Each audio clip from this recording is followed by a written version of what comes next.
What's up, comic book fans? Pete here from Comic Books Transformed, and me and my good friend Brian discuss comics that have been adapted from. Yeah, fuck. Oh God, guys, Comics have we. adapted into streaming and TV shows and movies. Whew, you'll have to excuse me, guys. It's my first week back at school. I work 3 jobs. Um, our last recording for Spider-Man, like it just stopped recording in the middle of it. We had to do it twice. I'm a little thrown off. But you can go watch that recording. It's on our channel. It's probably awkward as shit because we're like, did we say that the first time, the second time? Anyway, we are here today to talk about X-Men 97 episodes, what, 6 and 7, Seven, right? 7 and 8. 7 and 8. Oh Wow, wait, no. Wait, am I wrong? I don't know. Who even fucking knows with us anymore? 7, 7 and 8 probably. I think there's 9. There's like a weird number of them. 7 and 8. We're talking about the fucking one with the Alkalites, and we're talking about the one with Gambit. So Yeah. Wait, is there only one more? there's only one more. Oh shit. That's gonna color this review a little differently, I think.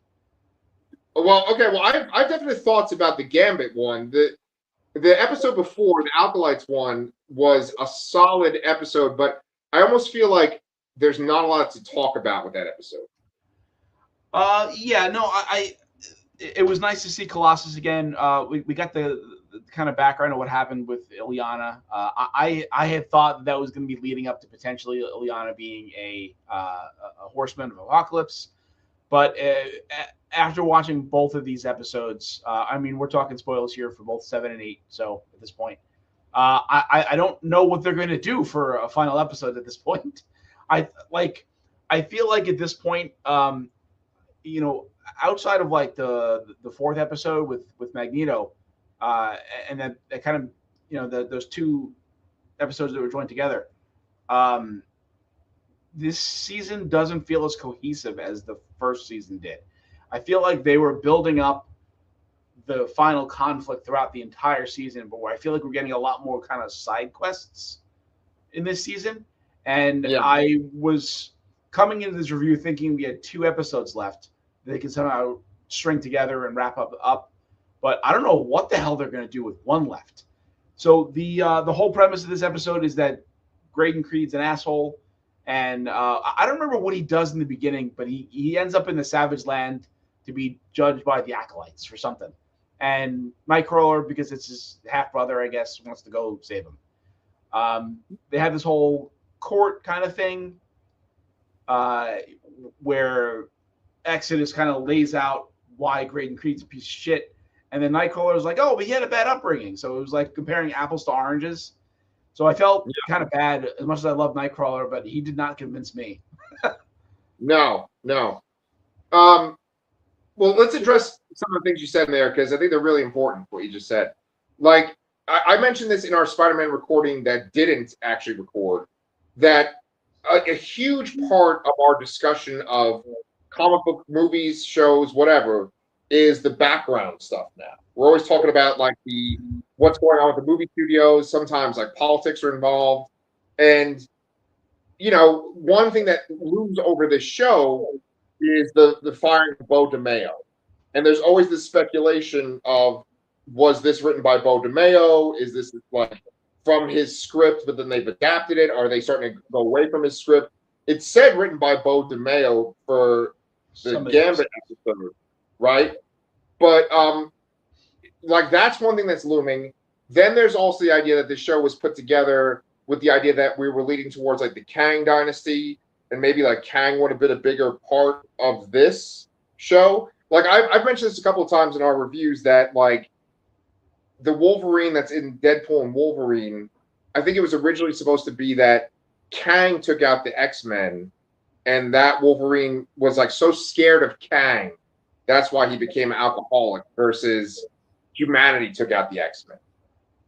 Yeah, that's a big real life trajectory change. Right. And I feel like that's what Marvel has been. So like with this show, you're talking about possibly changing this whole Kang angle and then also changing the showrunner from Bo DeMeo to another person. And I think that's why the second half of this season feels so disjointed and it doesn't like the first season just builds and builds and builds. There's a crazy Genosha episode, but then it just builds from there until the end, where it's like, what the fuck is even going on? This, it's like it doesn't feel like it's building up anymore. Yeah, you know? it feels more like the original cartoon where it jumped around a lot. But Yeah. it's in that they're still adapting comic book things, but they're like speed running them all, and maybe it's that there's too many players now, because we have the X-Men team has grown a little larger. We have X-Force, we have X-Factor, and they're kind of giving time to all these other little corners here, and then plus also throwing in like the Wolverine centric episodes, stuff like that. And there's just not enough room for all the stuff they need. They need to let it breathe a little more, really. Yes. And then now, like, I had high hopes for the 8th episode, and while I don't think it was necessarily bad, it was not at all what I expected. And I do not know how the hell this ties up in one episode. Yeah. So, I mean, let's talk about that for a second. Like, the show plays with the idea that X-Men fans are watching this, and X-Men fans know the comics, and they kind of know where things are going, right?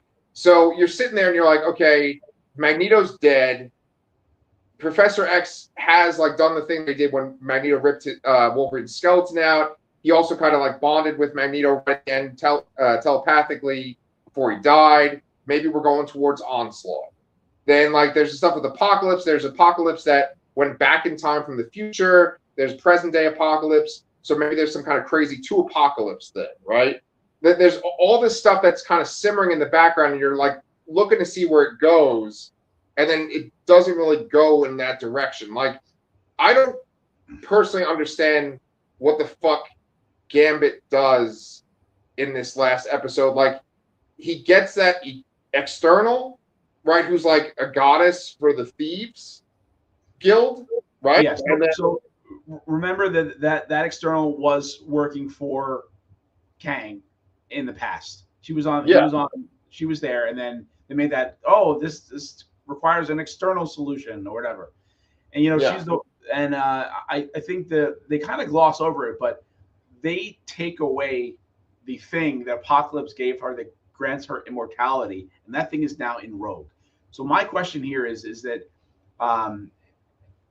Are there 2 Apocalypses, or did Apocalypse actually give up his body and go inside of Gambit? And then for what reason? Why is it so central? Why is he so fixated on Rogue? Right. I mean, the funny answer is that meme where Rogue's laying down in front of Apocalypse in the old cartoon. I'm like, okay, that makes sense. But yes. but really, story-wise, what does Apocalypse want with Rogue?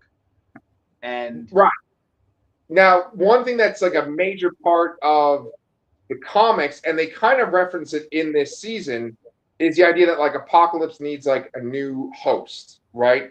He needs like a new host body. So let's say there are 2 Apocalypses, right?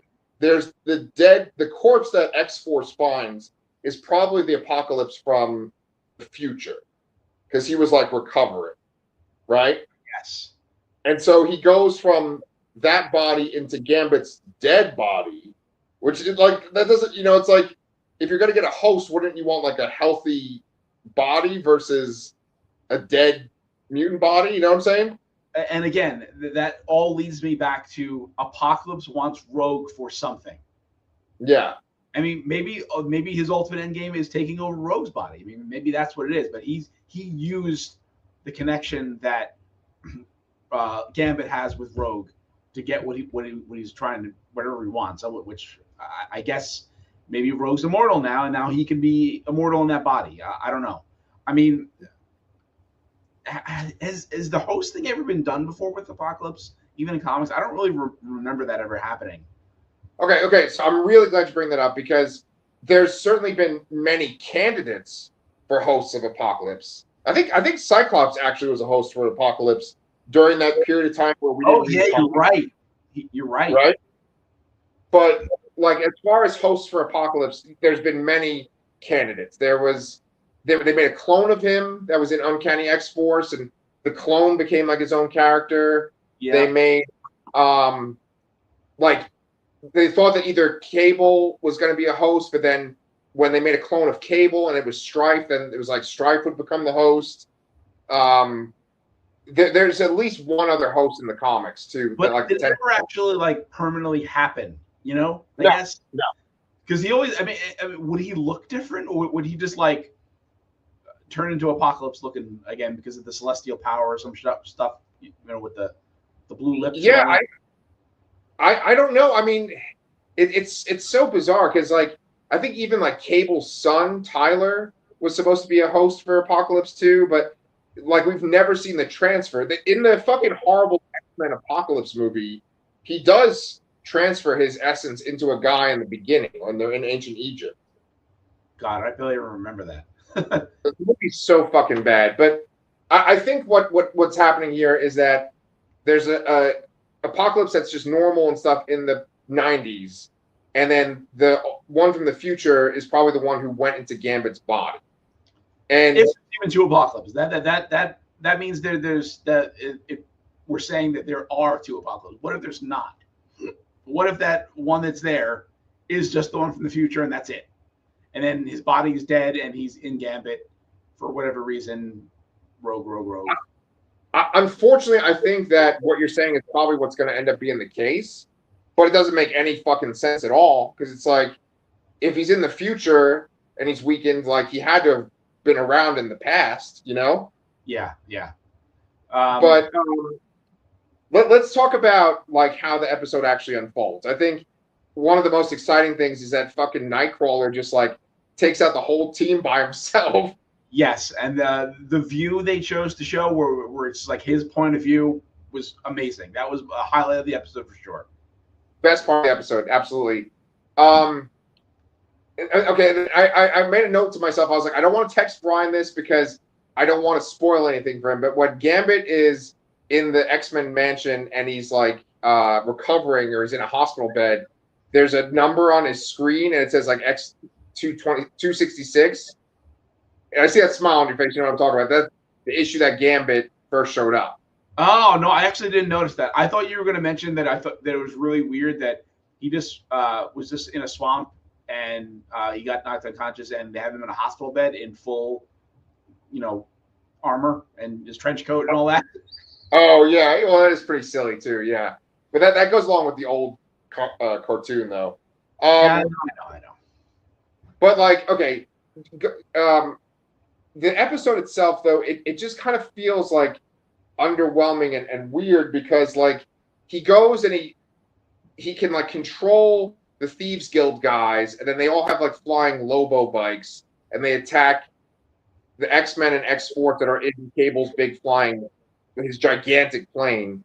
Like that's exciting, but then it like pivots to this weird ceremony in the swamp, and it's like I guess I just didn't understand what the fuck they were trying to do, He was trying to get Rogue. That was his whole thing. His goal was Rogue. And okay. he made a point that to make her immortal like he is. That's what they said. But I don't know. I think he was sweet talking her because I think there's some ulterior motive there, and I'm hoping there is because otherwise, so far this season is not as good as the first one. No, yeah, I agree. Like there's this big massive battle between like X-Force and the X-Men, and then there's like they team up together against Apocalypse's controlled Thieves Guild guys. And then Professor X fights Gambit on the astral plane. And I actually really like that because Gambit has this resentment towards him for dying. I actually like that a lot. Did you like that? Yes. There was also a callback with the visuals too. He had that kind of gladiator armor that he's used before. Yeah. There's some really good dialogue there. And then like Apocalypse shows up in the astral plane and he says some kind of line about Magneto too, which is like real cold. Yeah. I don't know, man. Like I feel like there's some seeds for Krakoa here too, like with the external and this gem and Apocalypse, I don't know about Krakoa from this. I feel like, you know, they're still they're on Genosha still with the whole X Corp thing, and then there's the whole angle too with X Factor and Val Cooper that she wants to take away she handed the Cable the tarot card, Tower tarot card. There you go. I take that as they want to take over the X Corp building, or they want something there. I'm kind of wondering if Val Cooper is Val Cooper or not. That's maybe Mystique. Oh, yeah, we have not seen Mystique. That's a crazy point. Yeah, I don't know. It's just there's so many things going on, and I feel like this season is not properly building up like I felt the other one was. Yes. So it's just really it's going to hinge on this final episode here. I mean, I'm still going to watch it, of course, and I think I'll watch as many seasons as they make. But I'm a little underwhelmed at this point. Yeah. I mean, I personally think that you're going to have this attack on the X Mansion from X Force and X Factor together. And it's going to be kind of reminiscent of like stuff that happens during Executioner's song. Yeah. But I feel like you have to have some kind of big reveal with Apocalypse. And I feel like there's a modern day Apocalypse. Because this is my last point, then we could wrap this all up. But like, I feel like it's weird to go with him needing a host and stuff after you have this whole arc where it shows him become Apocalypse and how powerful and how relentless he is. And then you transition to him being weak and needing a new body. You know what I'm saying? So I feel like you need to show that relentless, scary Apocalypse in the present day. Yeah. I don't know. Was there anything else you wanted to add to our little discussion here? No, I think we can wrap this up here. We haven't covered Cape Crusader yet, but we should probably get on that maybe for next week. So we'll have one X-Men, a couple Cape Crusaders. Man, I keep forgetting when Lantern starts. Is it mid-August? Is it the end of August? We'll have that sometime too. It's soon, yeah. Did fucking Exodus die? Oh yeah, that's a great question. I was gonna ask that. I actually made a couple notes and I asked that question because he gets shot by Creed. Yeah. And they don't really ever show you what happened. Yeah. If they eventually do Krakoa, they can always bring him back to life. But yeah. All right. Well, I think Brian and I kind of fried ourselves out with doing 2 recordings of Brand New Day. Go check that out on our channel. Please subscribe if you enjoyed this. We'd love to hear what you think about this season of X-Men 97. And we will be back next week to get inside your bodies just like Apocalypse. Love you guys.